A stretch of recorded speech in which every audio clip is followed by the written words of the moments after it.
प्रेक्षको नमस्कार. City news मध्ये आपलं स्वागत आहे.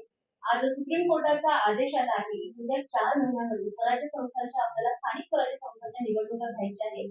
या संदर्भात आपण अमरावतीचे विधानसभा परिषदेचे आपले आमदार संजयजी खोडके आपल्यासोबत आहे. त्यांच्याकडे प्रतिक्रिया जाणून घेऊया. सर, काय सांगाल या निर्णयाबद्दल? आज सुप्रीम कोर्टामध्ये आपल्या महाराष्ट्राच्या स्थानिक स्वराज्य संस्थेच्या संदर्भात दोन विषय आपले सुप्रीम कोर्टात पेंडिंग होते. एक ओबीसीच्या संदर्भात होता आणि एक प्रभाग रचनेच्या संदर्भात. तर कोर्टाची जी ओव्हरऑल ऑर्डर जी कोर्टाने केलेली आहे त्यातून एक क्लिअर होत आहे की जे 27% आरक्षण 2022ला जे आरक्षण होतं त्याच्याप्रमाणे निवडणुका घ्या असं त्यांनी सांगितलं. तर 22ला 27%चं ओबीसीचं आरक्षण होतं, त्यानुसार निवडणुका घ्या असा त्याचा अर्थ निघत आहे. कारण की अजून पूर्ण क्लिअर ऑर्डर आलेलं नाही आहे. आणि दुसरा इश्यू होता पेंडिंग आपल्या प्रभाग रचनेचा आणि वाढलेले होते त्या संदर्भात ला विषय एक पेंडिंग होता. परंतु त्या संदर्भात अजून क्लिअर कट काही ओरल ऑर्डरमध्ये तरी काही आलेलं नाही.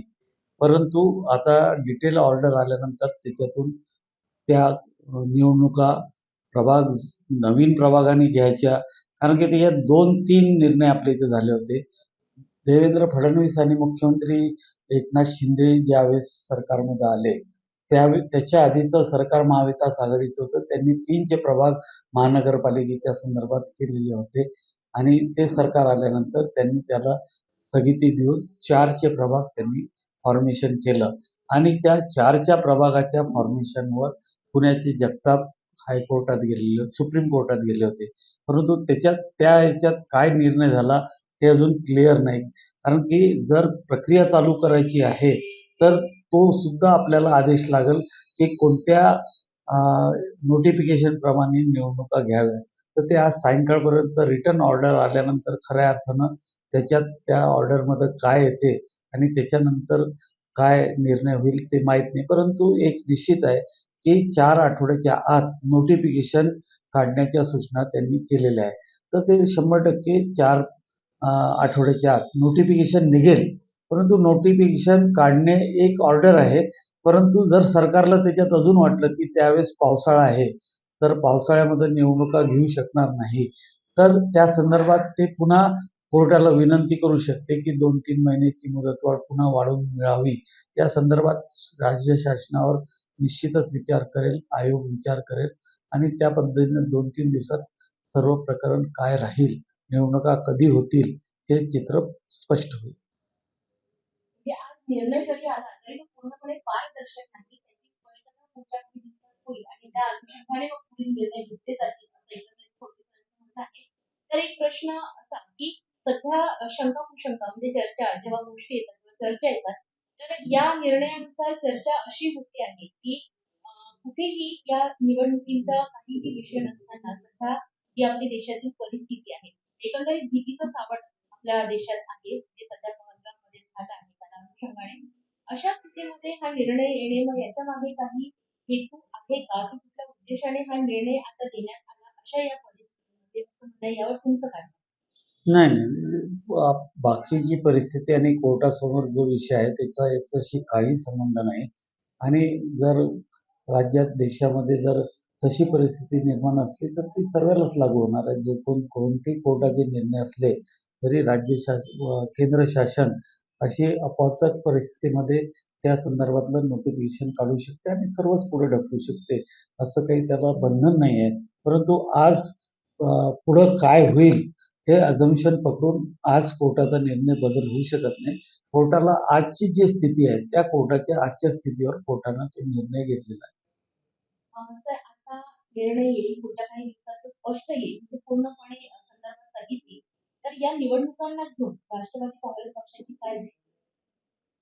राष्ट्रवादी काँग्रेस पक्षाची स्पेसिफिक जर महानगरपालिकेच्या संदर्भात आम्ही बोललो तर आमची तयारी आहेच आणि जवळपास आता दीड वर्ष झालं तयारी चालूच आहे. कारण की निवडणुका येणार हे चालू असल्यामुळं जवळपास सर्व प्रभागामध्ये उमेदवाराची तपासणीची एक प्रक्रिया आमची पहिलेच पूर्ण झालेली आहे.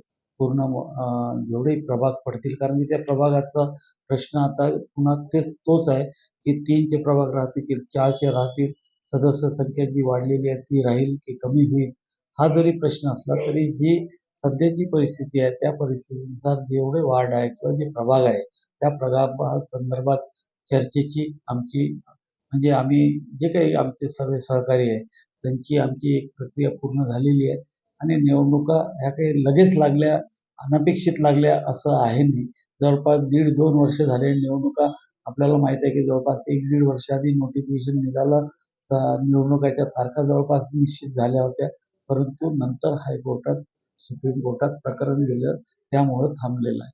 त्याच्यामुळं ही तयारी जी आहे ती वर्ष, 1.5 वर्ष, 2 वर्षापासूनच चालू आहे. फक्त आता त्याला मूर्त स्वरूप देणेच बाकी आहे.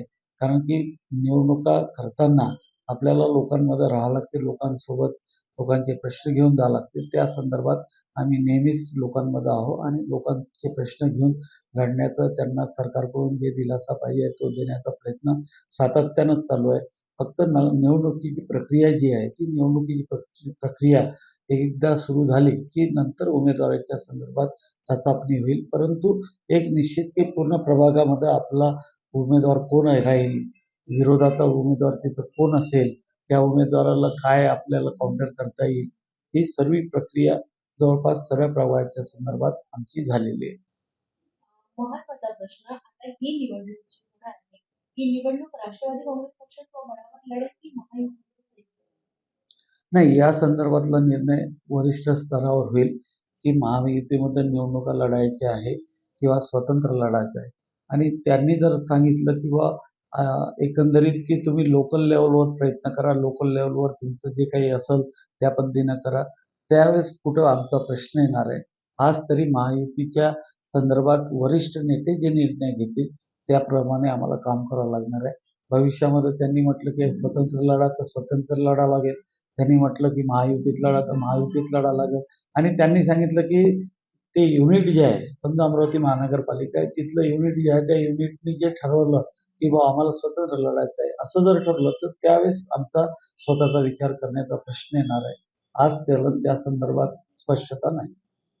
शेवटचा प्रश्न, पती पत्नी दोघेही आमदार आहात आणि नक्कीच तुमच्याकडनं अपेक्षा जास्त असतात. मग अशा वेळेस कुठेतरी एक दडपण जाणवतं. नाही, दडपण कधीच जाणवत नाही कारण की आम्हाला लढाईची सवय आहे. आम्ही लढत असतो.